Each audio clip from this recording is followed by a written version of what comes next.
todas as segundas-feiras, às 20 horas, nós temos o Evangelho no Lar. Esse Evangelho é à distância. Ele deve ser feito através da internet, né? Do jeito que nós estamos fazendo. Então, é um Evangelho que ajuda a fazer uma limpeza psíquica no lar, na família das pessoas. Tá? Com ele, a nossa ideia é criar uma independência religiosa e não uma dependência. Estamos hoje numa evolução, num momento do nosso planeta, que nós não precisamos de templo, de igreja, nós chamamos de elefantes brancos. Nós não precisamos de locais suntuosos e bonitos para dizer que é a casa de Deus. Nós precisamos do Cristo em nosso lar, na nossa humilde casa, na nossa simples casa, com a nossa família. É ali que nós precisamos revivê-lo. E não sair de casa para ir até o local. Então, o Evangelho está indo de encontro a essa proposta, né? E auxiliando as pessoas a realizar o Evangelho, que para muitos o limite dessa realização do Evangelho era porque a pessoa dizia, mas eu não conheço, não sei muito Espiritismo, ou não leio muita Bíblia, não entendo muito. Então, a Evelyn está auxiliando as pessoas a compreender essa leitura, fazer essa leitura, debater essa leitura. É muito importante. Alegria imensa, né? Conseguirmos auxiliar. Continuando, toda terça-feira nós temos o Evangelho presencial às 19h30 horas da noite. Nós temos esse Evangelho presencial. Esse Evangelho presencial já é mais para aqueles que querem realizar o Evangelho, vir até a instituição e aqui realizar o Evangelho. Também é muito bom, muitas vezes, onde eu moro não tem internet, eu não gosto dessa coisa de fazer à distância, não me habituei muito, principalmente em questões de fé, há algumas pessoas que estão se habituando ainda, né? As coisas estão indo devagar. Então, elas preferem deixar o lar e vir até aqui. Sejam bem-vindas às 19h30, terça-feira. Temos também na terça-feira, às 20h30, irradiação. Essa atividade também é à distância. É mais uma atividade, é a segunda atividade que o Centro Espírita disponibiliza à distância, para as pessoas não precisar sair de casa, né? Ela ocorre às 20h30 de terça-feira. É um momento onde todos nós que queremos participar da colaboração de uma boa energia, de um bom pensamento, de um bom sentimento, para doar. Aqui nós formamos uma egrégora de energia positiva, benéfica, né? E doamos aos benfeitores para que eles fazem o que quiserem com essa boa energia. É óbvio que doando é que recebemos. Então, vamos pensar que sempre quando eu me torno a ponte de alguma coisa, seja bem ou mal, a maior parte sempre fica comigo, porque ela passa por mim para atingir os objetivos. Toda sexta-feira nós lançamos uma palestra no YouTube. Então, toda sexta-feira lançamos uma palestra. Atualmente estamos muito focados nas palestras de cunho bíblico, com base no Evangelho. Até porque é importante nós entendermos como ler o Evangelho, como a gente faz essa leitura, né? Para a gente quebrar aquela construção de ideia que temos de que o Evangelho é a história de um homem chamado Jesus há 2000 anos. Na verdade, o Evangelho é a história atualizadíssima da sua vida, do seu caminho, da sua história evolutiva, do teu próprio espírito. E aí nós temos sábado. que é o dia de hoje, das 15 horas até as 17, a reforma íntima, ela ocorre simultânea, distância e presencial. Quem quiser vir aqui e assistir aqui do local, sejam bem-vindos, e quem quiser acompanhar à distância, também sejam bem-vindos. Depois, trabalhamos com o preparo dessa palestra, fazemos toda a programação dela e disponibilizamos ela durante toda a semana para quem quiser assistir, para quem não pode vir até aqui na quinta-feira às 15 horas e para quem não pode estar conectado conosco ao sábado às 15 horas. 100. Auxílios do invisível. O versículo que nós vamos acompanhar agora, debater, está escrito no Atos dos Apóstolos, capítulo 12, versículo 10.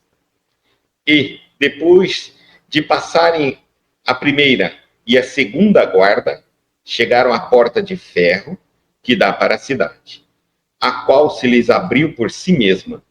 E, tendo saído, percorreram uma rua e logo o anjo se apartou dele.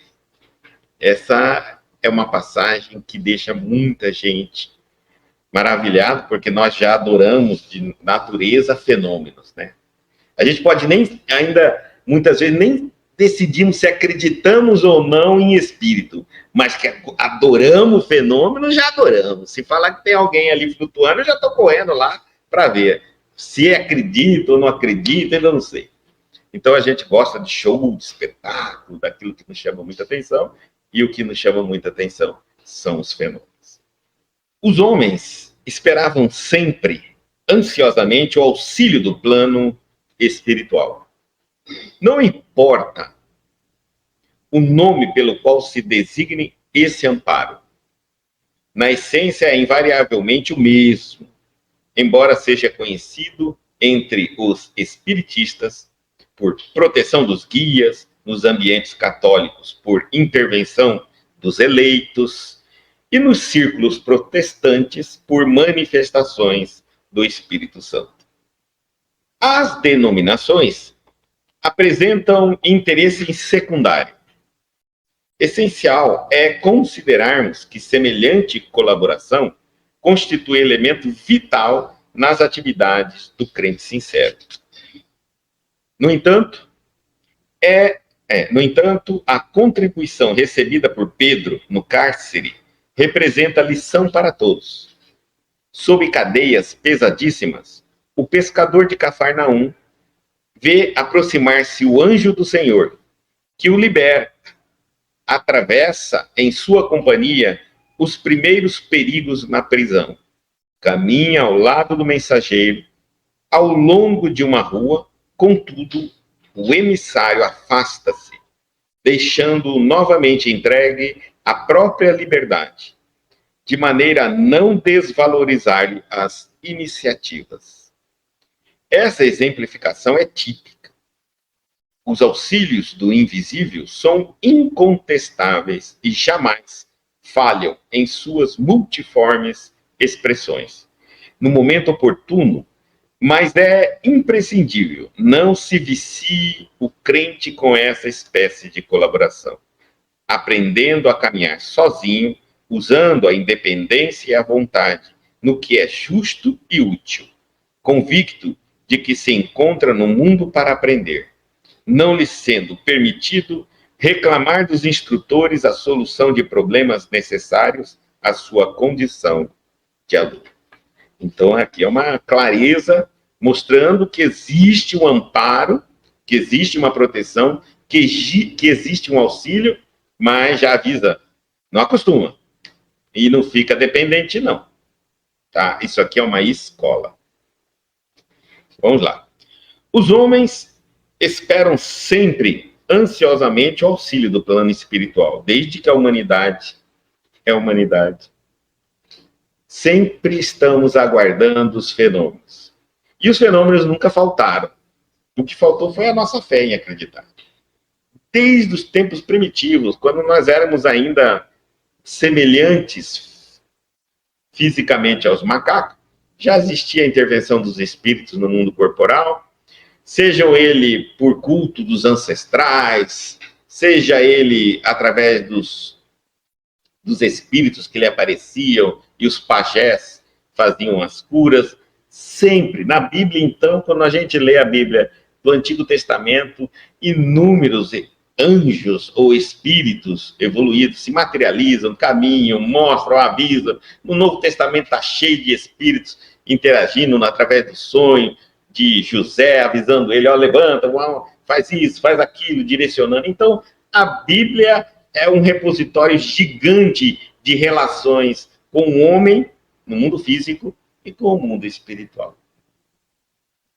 Enorme, tá? Aliás, praticamente tudo. Moisés, toda a caminhada de Moisés e a relação dele com o mundo espiritual. Não importa o nome pelo qual se designe esse amparo. Quer dizer, não importa como as diversas religiões chamam isso, dessa relação, dessa interação entre o mundo espiritual e o mundo físico. Na essência, é invariavelmente o mesmo. Embora seja conhecido entre os espiritistas são espíritas, por proteção dos guias, ou ambientes católicos por intervenção dos eleitos, aqueles que estão ainda conscientes após a morte. Por exemplo, um santo, um homem santo, quando desencarna, ele não perde a consciência, ele não fica dormindo. Ele continua fazendo milagre para os que chamam ele, ele continua interagindo com o mundo material. E são alma de homens que viveram na Terra e continuam vivos. É interessante, são coisas que agora não é o momento da gente entrar. Mas as pessoas acreditam até um ponto de para. E nos círculos protestantes, por manifestação do Espírito Santo. Então, não deixam de ser espíritos. A manifestação do Espírito Santo, aqui é importante esclarecer para nós espíritas, é que o espírito pode se santificar, evoluir, crescer, desenvolver, através do amor e do conhecimento. Então, ele será um Espírito Santo. Há diversos Espíritos Santos. Para os protestantes, o Espírito Santo é um único Espírito, né, santificado. Bom, só essa é a diferença. Para nós, digamos assim, os santos da Igreja Católica, se realmente fossem santos depois de desencarnar, na visão de Deus, né, então eles seriam espíritos de um santo, espírito santificado, o Espírito Santo, do santo. Continuando. As denominações apresentam interesses secundários. Como se chama essa relação entre o homem e o mundo espiritual, pouco importa. Essencialmente, é considerarmos que semelhante colaboração constitui elemento vital nas atividades do crente sincero. Não existe religião alguma sem essa interação com o mundo espiritual. Seja cristianismo, budismo, o nome que for. Aliás, uma religião, ela é criada com a base de uma revelação de algo sobrenatural. Que alguns acreditam que é de Deus e outros acreditam que é dos espíritos do Senhor. Mas não pode ser criado por um homem aqui na Terra. Tá certo? Tem que vir do mundo espiritual. Então, para uma religião ser criada, ser fundada, tem que haver essa manifestação do mundo espiritual na Terra. E trazer o que para nós? Revelações. Revelações que o homem não conhece. Então, todo crente sincero, ele está falando que todo seguidor sincero de qualquer religião, ele constantemente está convivendo com esses fenômenos em maior ou menor grau. Alguns vão dizer assim, puxa, eu sou espírita há muito tempo, eu tenho sigo uma outra denominação religiosa há muito tempo, e nunca vi uma manifestação espiritual. Ou nunca sentiu uma? Olha, é difícil você não ter sentido alguma, mas e não ter visto alguma. O problema é que nós não prestamos muita atenção. A gente até vê, mas não leva em conta. Automaticamente a gente já dá uma justificativa mais simples para aquele acontecimento e coloca na estante do comodismo. A gente tem uma estante da curiosidade e do comodismo. Então muitos de nós colocamos tudo na estante do comodismo.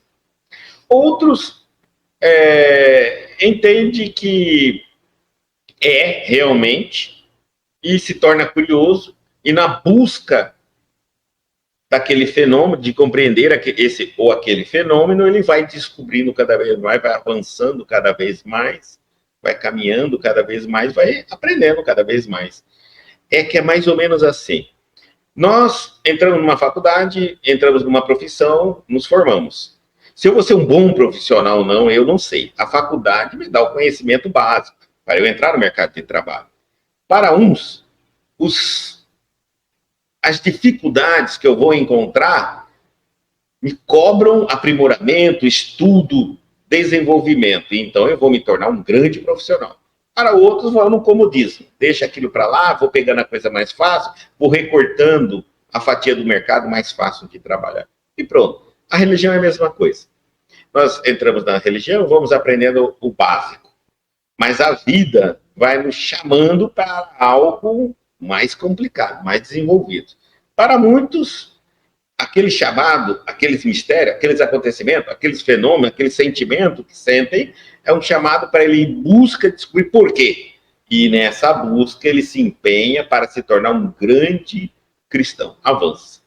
Outros vão colocando na prateleira e vai ficando ali mesmo. Né? Vira piada, às vezes, na roda de conversa. Tava andando assim, aconteceu tal coisa, kkkk, todo mundo ri, pronto. Não lhe chama um interesse maior de em busca do porquê aquilo aconteceu ou porquê aquilo acontece. Então, continuando. No entanto, a contribuição recebida por Pedro estava preso em uma cadeia em Roma, no cárcere. Ele representa a lição para todos. Como eu sempre digo, nenhuma lição do Evangelho é apenas uma história há 2000 anos. Ela é da nossa vida. Ele está falando aqui para nós, para cada um de nós. Sob cadeias pesadíssimas. E quem não está hoje na terra preso, aprisionado em cadeias, em celas pesadíssimas. Para nós começarmos, a cadeia mais pesada que você está chama-se corpo físico, que está morrendo a cada instante. Você está morrendo. Você está deixando de ser menos eficiente, enxergando menos, ouvindo menos, andando menos, tendo menos fôlego, tendo menos força. Você está morrendo. Então, a primeira cadeia pesadíssima é teu corpo físico. A segunda, e outras dali por diante, tem diversas cadeias. Os vícios, os defeitos, os limites, as crenças, os medos, as doenças, enfim. O pescador de Cafarnaum, continuando a leitura, vê aproximar-se o anjo do Senhor. Então, naquele momento, Pedro, aprisionado no cárcere, vê o anjo do Senhor se aproximar, que o liberta. Atravessa em sua companhia os primeiros perigos na prisão. Bom, vamos entender aqui uma coisa. Cafarnaum era uma cidade conhecida como a capital dos negócios, a capital financeira daquela época. Todas as cidades por onde Jesus passou, elas têm um simbolismo, né, psicológico, inclusive, para nós. Então, Cafarnaum é a cidade dos negócios. Cafarnaum é uma das cidades que Jesus mais fez milagres. Mais fez milagres. Nós temos uma outra, que inclusive é uma palestra que foi colocada ontem, né? É isso, de Betsaida. Betsaida também foi a cidade que Jesus mais ensinou, mas não foi isso que ensinou. Ele mais fez milagres, Cafarnaum e Betsaida. E foi a cidade mais incrédula que nós conhecemos. Jesus dizia que se Sodoma e Gomorra tivesse visto uma parte, apenas uma parte de todos os milagres que ele fez nessas cidades, não teria acontecido aquilo. Já imaginaram a quantidade? O que prova que milagre não melhora a fé de ninguém.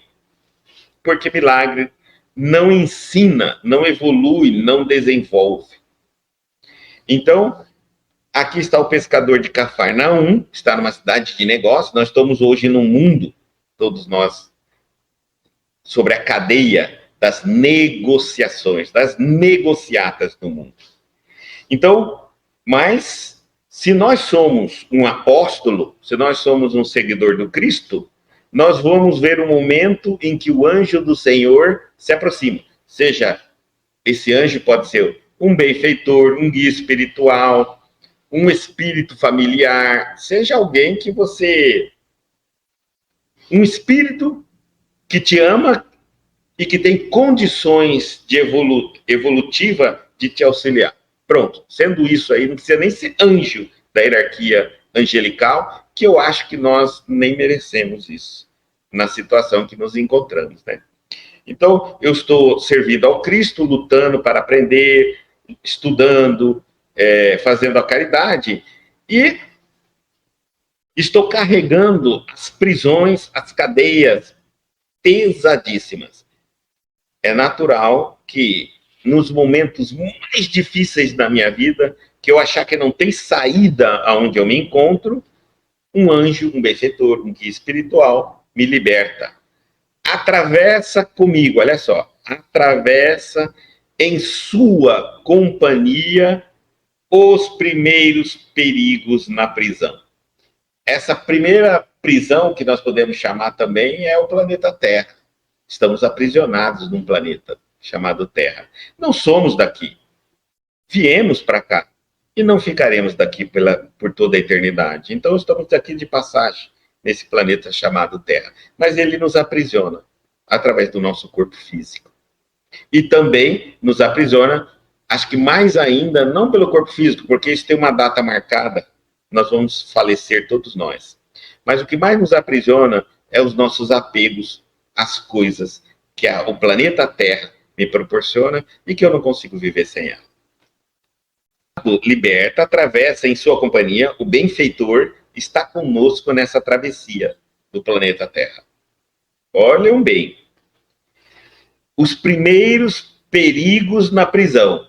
Então, é natural que desde quando a gente é pequeno, nasce, a gente já tem um benfeitor que cuida e muito de nós. Tá? Deus já programa uma família para que a gente tenha um pai, uma mãe ou alguém que nos cria, nos ajuda. Então nós estamos cuidados no começo dessa cadeia, no começo desse caminhar do mundo na Terra. Mas ao longo de uma rua, depois dele encontrarmos um caminho, depois que a gente encontra um caminho, a rua, eu já saí daquele perigo, né? Agora eu já sei qual é o caminho.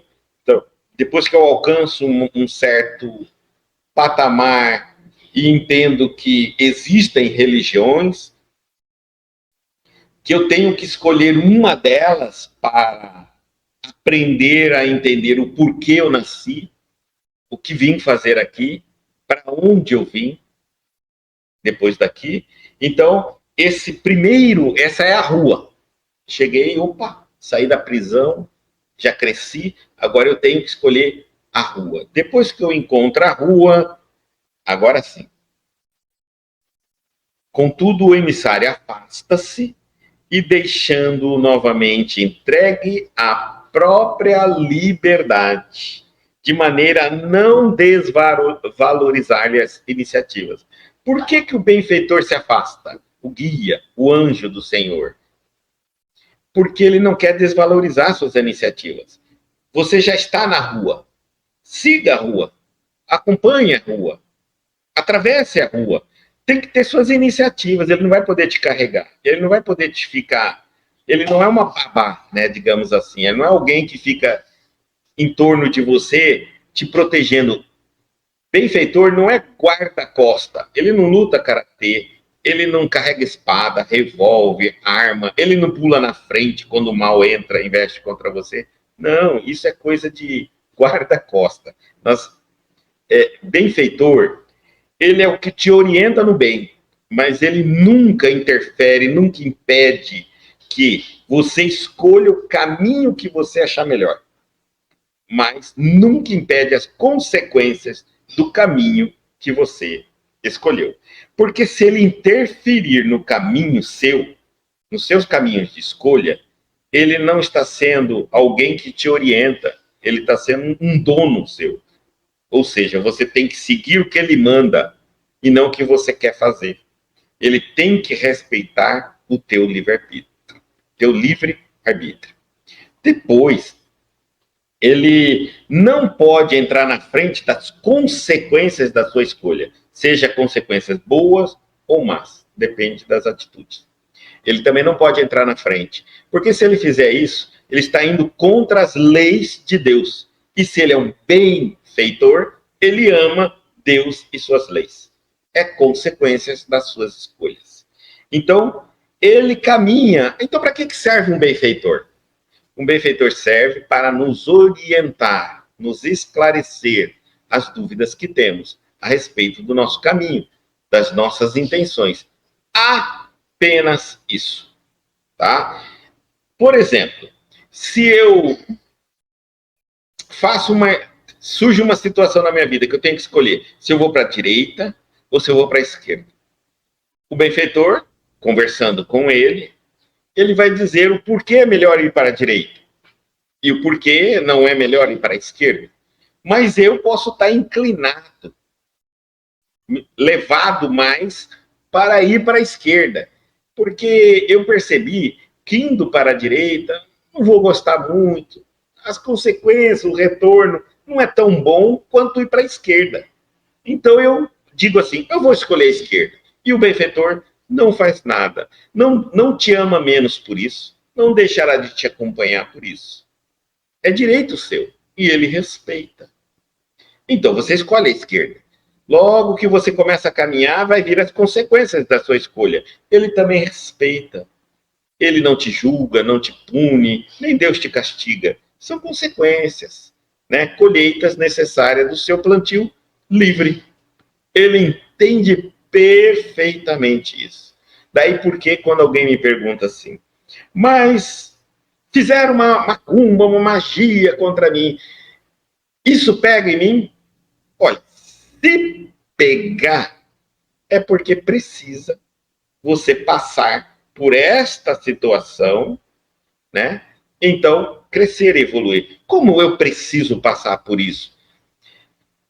Quando nós cometemos falhas, erros, através das escolhas erradas que fazemos durante a nossa caminhada, seja nessa vida ou seja em outras vidas, adquirimos débitos para acertar com a nossa consciência, não contra ninguém, com a nossa consciência. Então nós carregamos um sentimento de culpa, carregamos uma ideia, um pensamento de culpa. Por mais que a gente diga que não se lembra, ou quando lembra diz assim, mas eu se defende, né? Coloca inúmeras teses de defesa e em causa própria não funciona, mas a gente põe essas autodefesas, a nossa consciência é implacável. Ela fica nos cutucando que nós temos um resgate a fazer. Esse resgate é entregue à mão de Deus. Reparar. Então, é avaliado por Deus, só Deus sabe como será feito esse resgate.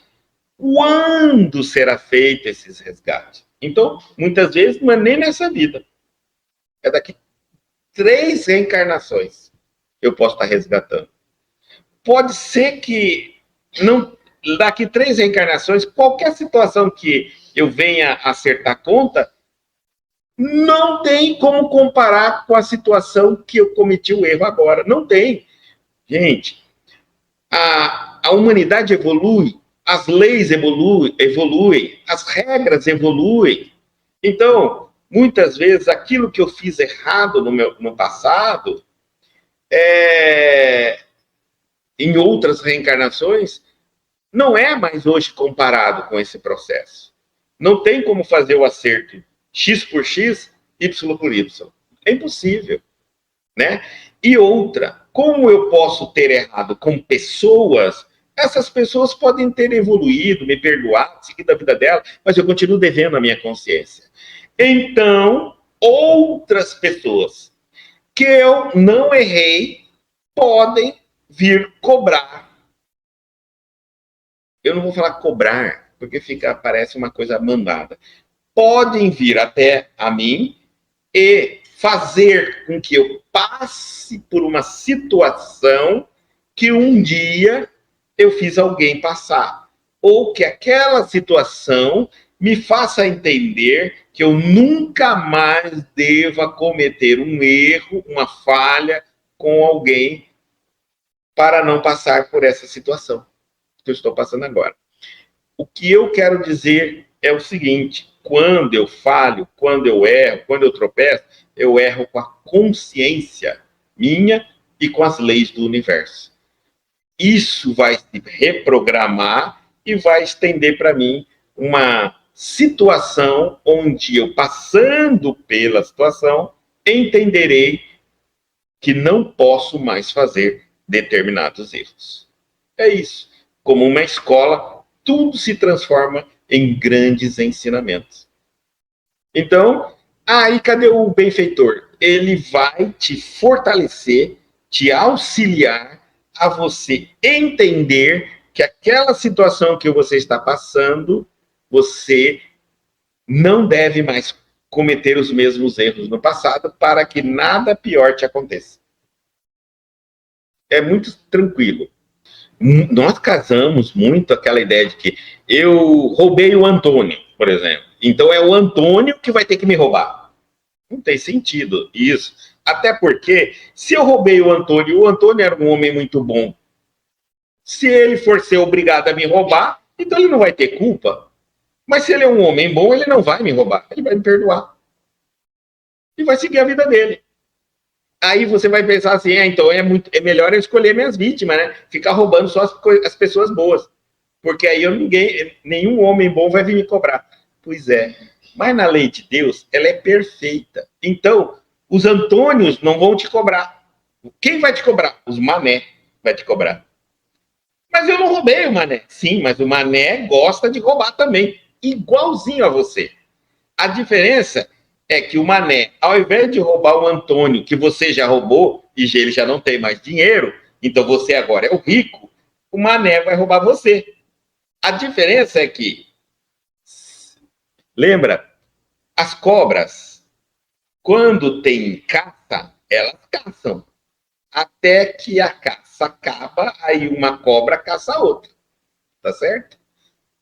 Compreenderam? Então enquanto a gente está fazendo maldade com os homens bons, eles vão nos perdoando e vai seguindo a caminho dele. Nós criamos um acerto de conta com a nossa consciência. Um dia eu vou encontrar alguém igual a mim. E essa pessoa vai fazer o que eu fiz aos outros. E aí eu vou dizer assim, mas eu nunca fiz nada de errado para essa pessoa. Para essa pessoa, você não fez.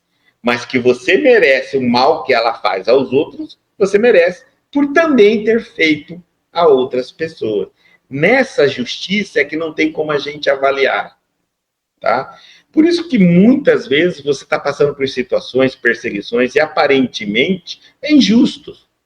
Mas não é injusto na lei de Deus, que vê desde o dia que você foi criado como um ser consciente até hoje. pode ser injusto para aqueles que só sabem da sua existência atual. Então, fazendo uma análise, eu nunca vi o Guto fazendo mal assim para alguém nesta vida.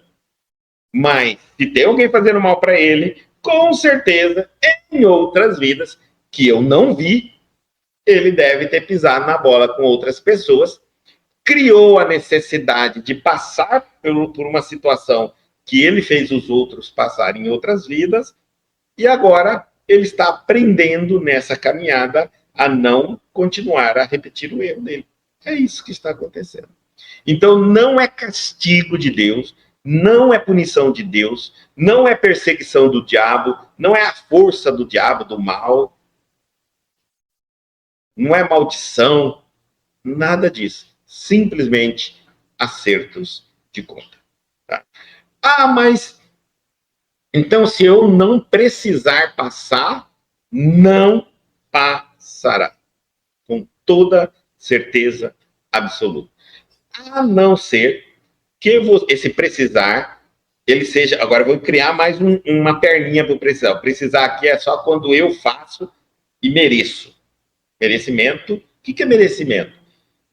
É o pagamento de um trabalho executado. Isso é merecimento. Então, quando eu falo assim, você merece passar por uma situação difícil, é que você trabalhou muito para sofrer. Agora estão te pagando o sofrimento. Compreenderam? Posso falar assim, também a palavra merecimento. Você merece ter saúde. Então, você trabalhou muito para receber a sua saúde como pagamento. Ou você trabalhou muito para receber a doença como pagamento. Então, merecimento não é bom e nem ruim.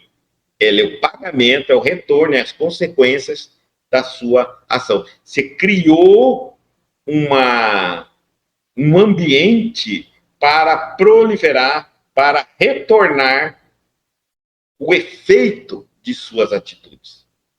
É só isso. Não tem ninguém julgando lá em cima. Ninguém olhando a vida dos outros. Né? Absolutamente não existe. Agora eu vou criar um merecimento aqui, um pouquinho, a perninha desse merecimento. Vou aumentar um pouquinho. O merecimento também pode ser quando para as pessoas compreenderem o amor a Deus, vivendo sobre dificuldade, eu aceito vir, aí eu sou o merecedor por missão. São os espíritos mais evoluídos, eles não precisam passar por muitas doenças, muita dificuldade financeira, por muitas perseguições. Mas eles falam, pedem a Deus, eu quero vir assim, eu quero ser pobre, eu quero ter dificuldade financeira, eu quero ter uma saúde debilitada, porque eu quero, através da minha vida, ensinar como amar a Deus acima de tudo isso. Porque se eu só amo a Deus, ganhando dinheiro, negociando com ele, tendo casa boa, morando fora em países da Europa, né, etc., tendo tudo de bom, isso aí não significa amor a Deus. Então, alguns espíritos fortes e preparados, eles pedem, e aí o merecimento, aí Deus permite, ele nasce numa pobreza, vai passar dificuldades financeiras e vai ser aquela pessoa que ama Deus, serve a Deus, é uma pessoa boa, que o dinheiro bate na porta dele e ele não pega dinheiro ilícito, errado, né, com destinos estranhos. Ele também vai ser aquele que vai lutar para levantar da cama para servir a Deus. Enquanto muitos têm desculpa para não começar a servir a Deus, falta de tempo, ainda não entendi muito bem, um dia, quando eu envelhecer, esse cara vai lutar para ficar de pé para servir a Deus. Porque pela medicina ele não estaria servindo a Deus nunca. Né? Então, são espíritos que nós chamamos de missionários. Até a vida dele já é um ensino incrível. Consolo, esperança, né, e de disciplina.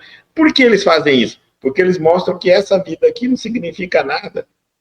Né? Então, mesmo que sofra para servir a Deus nessa vida, quando morrer, vai estar livre do outro lado. Um mundo gigantesco para ele, Então, ficar alguns dias. É como se alguém falasse para você, olha, frequenta a primeira série ali rapidinho, mas olha, você vai... Dessa vez você não vai ter lápis. Facinho para você, caderno facinho, mochila bonita, uniforme da escola. Você vai lá?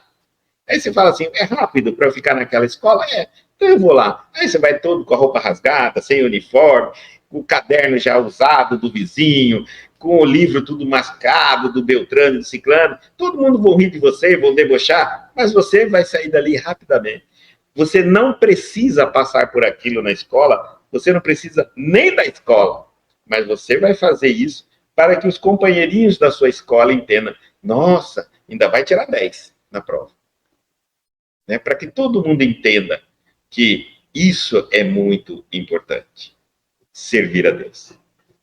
Então, nós criamos uma outra perninha do merecimento. E aí ele está dizendo assim, o anjo deixa ele na rua e agora você segue como você acredita, sabe, aprende e luta.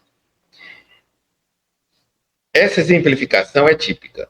Os auxílios do invisível são incontestáveis e jamais falham em suas multiformes expressões. Olha, é impossível a gente dizer a quantidade de acontecimentos em nossa vida que tem a intervenção dos Espíritos. Eu vou dizer mais, tá?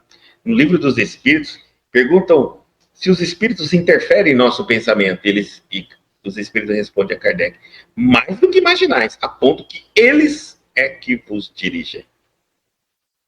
Então, só no pensamento.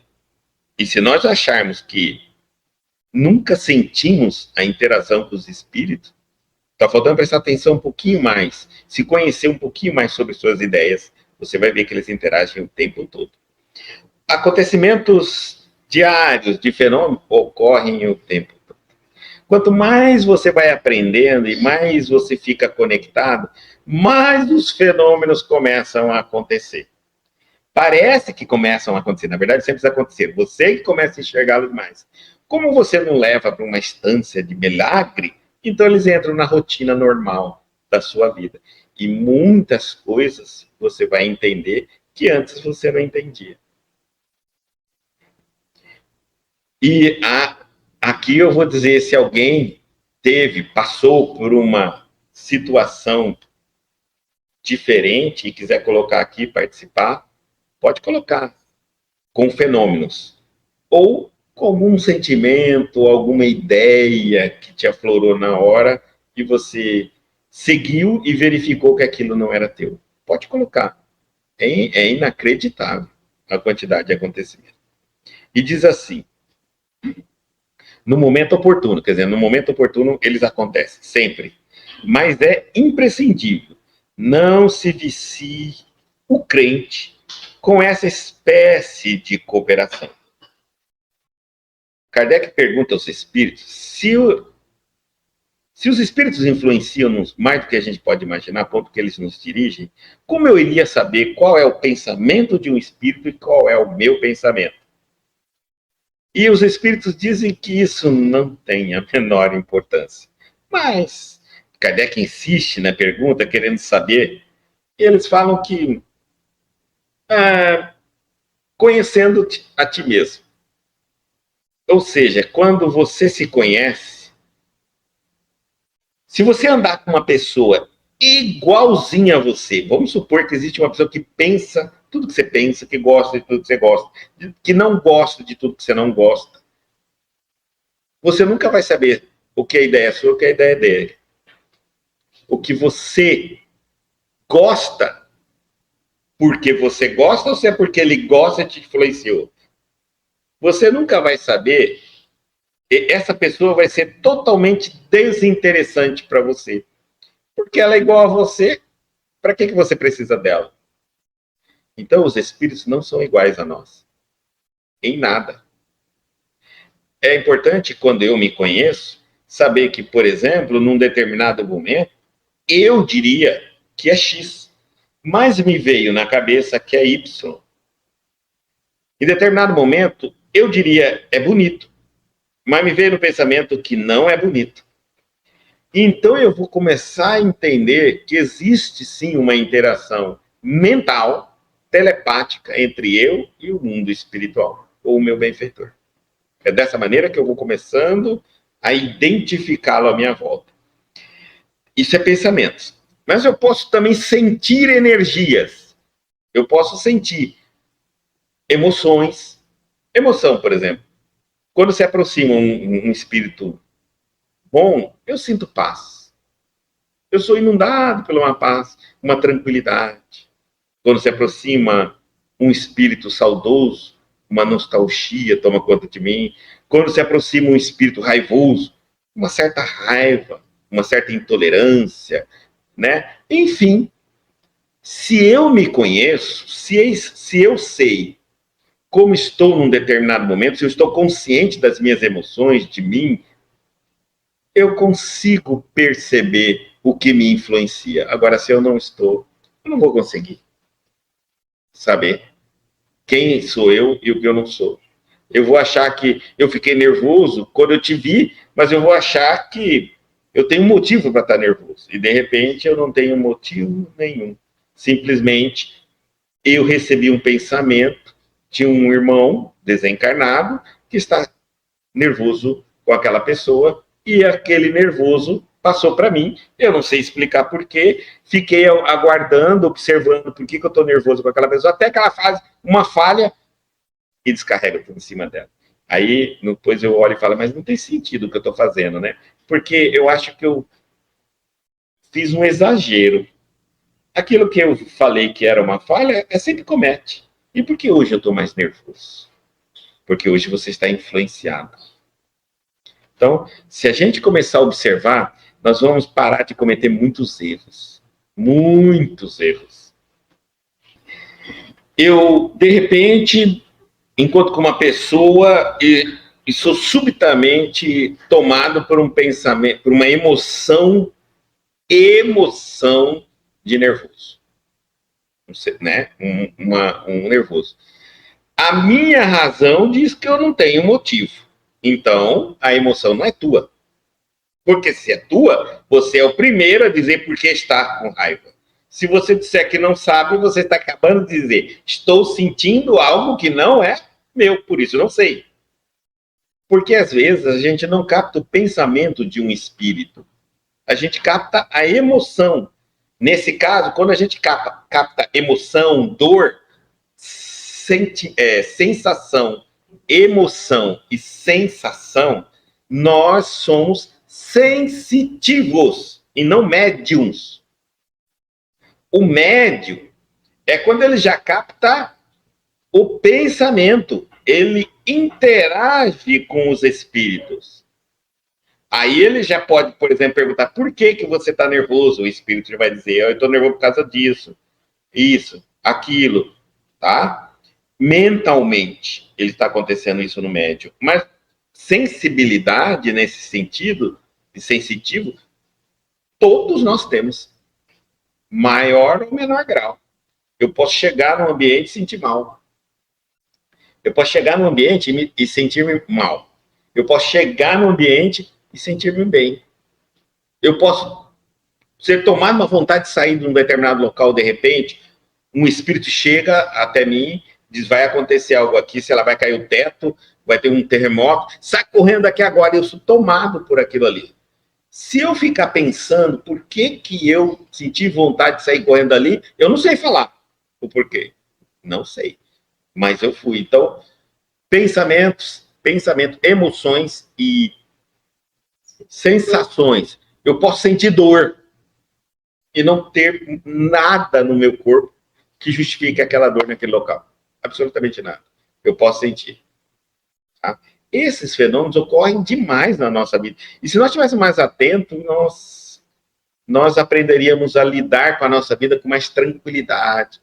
Nós conseguiríamos saber que uma pessoa da nossa casa não tem nada muito contra nós. Na verdade, a raiva que ele tem, ou que eu tenho dela, de um filho, de um esposo, de uma esposa, pode ser dos obsessores deles, que eles estão tentando lutar. Ou pode ser do meu obsessor, que querendo me colocar numa situação difícil de relacionamento com os meus familiares, me utiliza como instrumento. Porque, dessa maneira, eu brigando, sendo injusto, perseguindo, caluniando, sofro.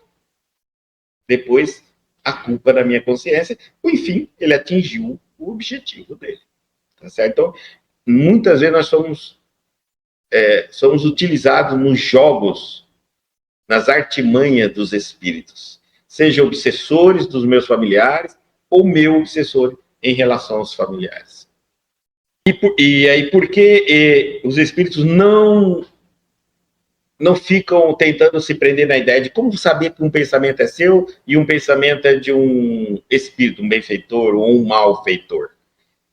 Para que você não vicie. Porque a gente adora se viciar. Aí, tudo que eu vou fazer, eu quero perguntar antes. Como se fosse aquelas cartomantes, aqueles gurus. Eu pego o benfeitor e quero colocar ele como um guru na minha vida. Eu quero fazer consulta de tudo que eu vou fazer, se vai dar certo, se não dá certo, se está errado, se está... E isso tira de mim o direito de escolher. Quando eu crio dependência, eu paraliso os meus pensamentos analíticos. Eu preciso ter minha própria ideia. Eu preciso ter minha própria opinião. Lógico que dos bons espíritos, eles têm essas ideias e opiniões certeiras. Mas eles aprenderam através da liberdade de escolher. Eles não vão tirar isso de mim. Eu vou ter que aprender errando, apanhando e acertando e corrigindo. Esse é o método de todos nós. Por isso não tenha medo de errar. Tenha medo de não ter capacidade de corrigir o erro. Tenha medo de não conseguir aprender com o erro. Mas errar é inevitável para quem não sabe. Esteja atento aos toques, né, que os espíritos nos dão, né, aquela dica, que eles nos ajudam, mas não interfere desta maneira. Geralmente, quem interfere muito, de forma agressiva, tolindo a nossa liberdade, se puder, amedrontando a gente, é os malfeitores. Os malfeitores nos fazem isso, por isso que chama-se de obsessão. Mas é imprescindível, não se vicie o crente com essa espécie de cooperação, aprendendo a caminhar sozinho, usando a independência e a vontade no que é justo e útil. Mas, Guto, eu não sei tudo que é justo, tudo que é útil. Por isso que é preciso estudar e aprender. Você não precisa ter um benfeitor para saber o que é certo e errado. Você precisa estudar. Alguém me pergunta sempre assim, para que eu vou estudar o Espiritismo? E eu digo, como é que você vai saber o que é certo e errado? Se você não estudar a Bíblia, como é que você vai saber? Mas e o benfeitor não me ajuda? Ele vai te dar dica, orientar. Quem te ensina é seu estudo. Seu estudo é que te ensina. Lembre-se que um professor pode ajudar um aluno num problema, mas ele precisa ir para a escola, ele precisa frequentar a escola, ele precisa estudar. Nunca troque uma coisa pela outra. Nenhum professor vai ficar 24 horas com o aluno. Até porque se ele fizesse isso, ele não seria um professor. Ele seria uma babá. E aí, isso, os bons espíritos não nos fazem. Então, aprendendo a caminhar sozinho, usando a independência e a vontade no que é justo e útil, convicto de que se encontra no mundo para aprender. Então, estamos no mundo para aprender. É por isso que esses mestres no mundo espiritual, os benfeitores, eles não interferem muito no nosso dia a dia, tá? Eles geralmente se utilizam do nosso sono, quando a gente dorme. Isso se nós também usufruirmos do sono, porque eles não vão nos impedir de que quando nós dormimos, vamos fazer tudo aquilo que a gente tem vontade de fazer, mas tem vergonha porque as pessoas vão ver. E aí a gente dorme, no mundo espiritual, a gente faz. E aí a gente acorda sem culpa. Porque pecado é tudo que os outros ficam sabendo, né? A gente tem essa consciência. Se ninguém ficar sabendo o que eu estou fazendo, não é pecado. Né? Então, mas quando eu vou dormir, tendo essa consciência de que naquele momento de dormir é o momento em que eu me desprendo do corpo e vou entrar em contato com a espiritualidade, E essa espiritualidade vai me orientar e eu já vou fazer isso. Eu já vou dormir pensando em aprender, em crescer, em desenvolver, em evoluir. Já até peço ao meu benfeitor que me leve para as escolas na espiritualidade, para que eu vou frequentar uma aula, uma palestra que me abre a cabeça, me abre os olhos, abre o coração, a minha mente, para aceitar a realidade da vida, para me tirar dentro desse cubinho, desse aquáriozinho que eu penso que é o universo todo. Então eu estou querendo que quebrem esse vidro e eu saia para o mundo, tá certo? Então eu vou dormir assim, convicto de que se encontra no mundo para aprender, não lhe sendo permitido reclamar dos instrutores. Não reclama dos seus instrutores, que são os benfeitores. Agora tem dois tipos de instrutor. Não reclama, não lhe sendo permitido reclamar dos instrutores a solução de problemas necessário à sua condição de aluno. Às vezes a gente está passando uma dificuldade, a gente fala, cadê meu benfeitor? Esse meu benfeitor não adianta nada, né? Porque olha tudo que eu estou passando na vida. A sua condição de aluno, a sua necessidade de evolução precisa daquela situação que você está passando. Porque você, quem não está fazendo nada é você, quando não está aproveitando a situação para aprender e debater isso com o teu instrutor. Você, ao invés de focar na situação que você está passando para aprender e discutir isso com o seu benfeitor, para desenvolver-se mais, você fica reclamando, às vezes se revolta, às vezes fica a cabeça duro, fechado. Aqui nós estamos falando que existe um benfeitor, que quando a gente fala benfeitor, a gente está falando que é o bem. Aqueles que fazem bem, benfeitor. Mas existe um tipo de instrutor que é o malfeitor. Ele também é um instrutor, é um bom professor para nós. O malfeitor é o professor da prática. É quando você vai para o laboratório. E o benfeitor é o professor da sala de aula. Então o professor te ensina no quadro, no data show, né? E aí você vai para o laboratório. No laboratório, você vai ver se você realmente aprendeu a teoria na sala de aula. Essa é a única diferença. Então, os malfeitores também são bem-vindos à nossa vida. Por isso é que os benfeitores deixam eles atuarem de vez em quando. Eles vão fazer conosco o que o benfeitor não faria. Eles vão promover os testes que os benfeitores não promoveriam. Mas é necessário eu passar pelo teste. Então, eles estão ali na tutela, na guarda, na vigilância dos nossos benfeitores, mas eles estão trabalhando. Os malfeitores pensam que estão fazendo porque eles são fortes, são poderosos, não precisam de Deus, e são isso e são aquilo.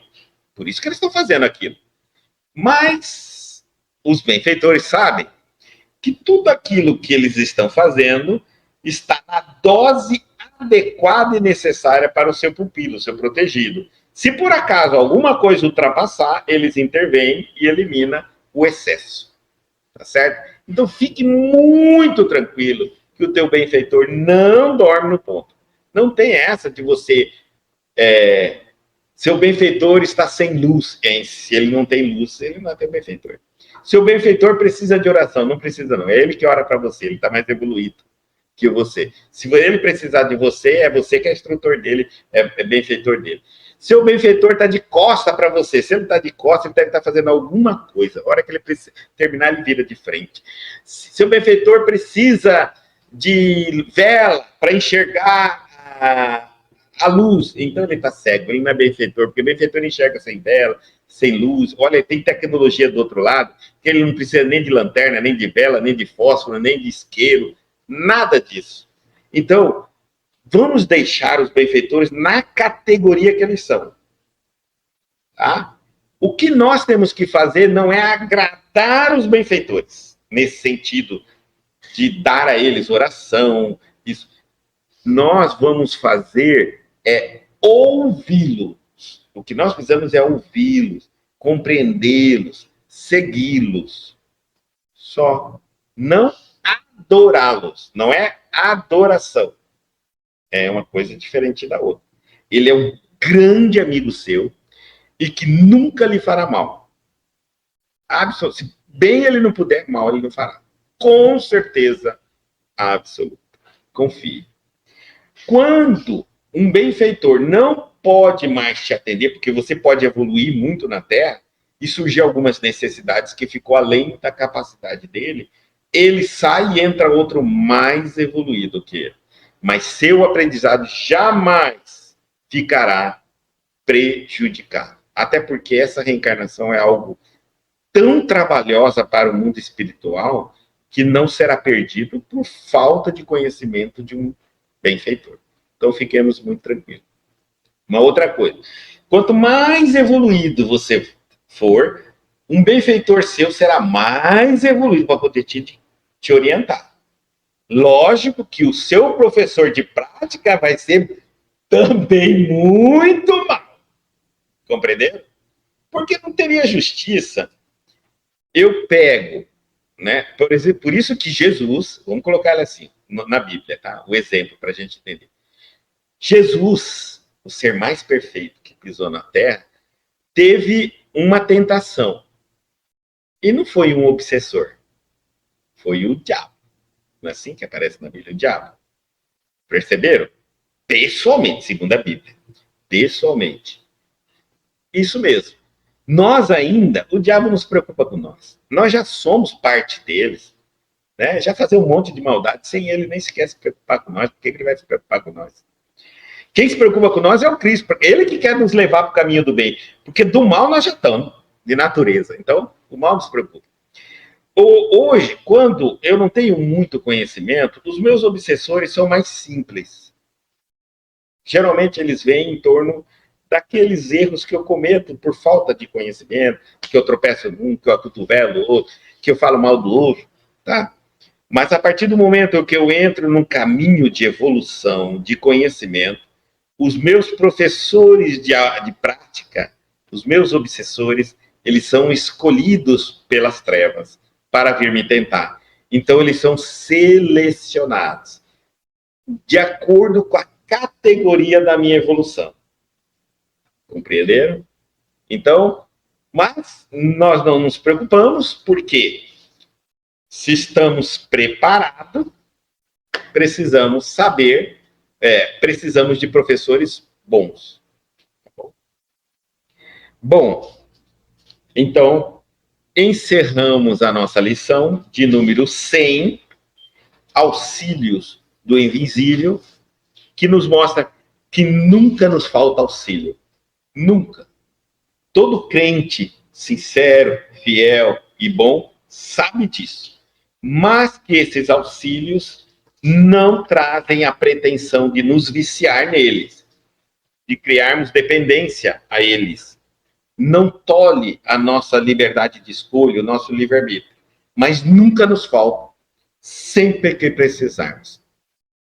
Cabe a nós estarmos atentos a esses auxílios e sabermos quando realmente precisamos de um auxílio ou podemos sair com o nosso próprio conhecimento, com a nossa própria experiência daquela determinada situação. Lembrando que nesta vida não temos problema, temos desafios existenciais.